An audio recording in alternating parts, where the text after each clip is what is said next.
যে সমস্ত উদ্যোক্তারা অন্য প্রতিষ্ঠানের কাছ থেকে পণ্য উৎপাদন করে নিয়ে নিজস্ব ব্র্যান্ডে পণ্যটি মোড়কজাতকরণ করে থাকে, তারা কিভাবে তাদের ওই পণ্যের মোড়কে সে সমস্ত তথ্য সংযুক্ত করবে বা এর জন্য আদার্স কি ডকুমেন্ট প্রয়োজন হতে পারে তা নিয়ে আজকের এই ভিডিওতে আলোচনা করার চেষ্টা করব।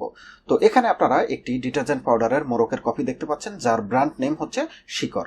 তো এই যে শিকর ব্র্যান্ডের মালিক হচ্ছে মূলত বোরহান ইন্ডাস্ট্রিজ লিমিটেড, কিন্তু তারা এই ডিটারজেন্ট পাউডারটি অন্য প্রতিষ্ঠানের কাছ থেকে উৎপাদন করে নিয়ে আসে।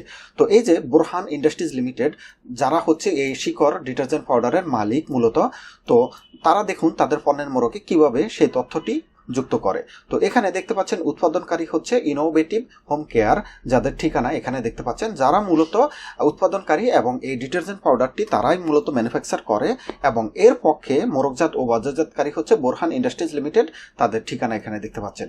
তো এভাবেই কিন্তু আপনাদের পণ্যের মোড়কে এই তথ্যটি সংযুক্ত করতে হবে আপনারা যে প্রতিষ্ঠানের কাছ থেকে পণ্যটি উৎপাদন করে নিয়ে আসবেন। পাশাপাশি আপনাদের কিন্তু একটি কন্ট্রাক্ট অর্থাৎ কন্ট্রাক্ট এগ্রিমেন্ট, যেটিকে চুক্তিভিত্তিক উৎপাদনের দলিল বলা হয়ে থাকে, সেই কন্ট্রাক্ট এগ্রিমেন্ট কিন্তু আপনাদের করতে হবে। কার সাথে করবেন?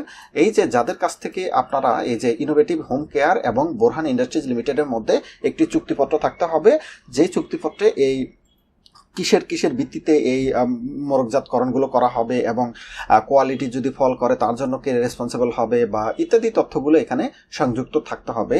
যে এগ্রিমেন্টটি কিন্তু আপনারা যখন বিএসটি লাইসেন্সের জন্য আবেদন করবেন তখন কিন্তু এখানে সংযুক্ত করে সেখানে আবেদনের সাথে দিতে হবে। তো যারা থার্ড পার্টি ম্যানুফ্যাকচার করেন বা অন্য প্রতিষ্ঠানের কাছ থেকে পণ্য উৎপাদন করে নিয়ে আসেন, তারা এভাবেই কিন্তু তাদের পণ্যের মোড়কে তথ্যগুলো সংযুক্ত করবেন।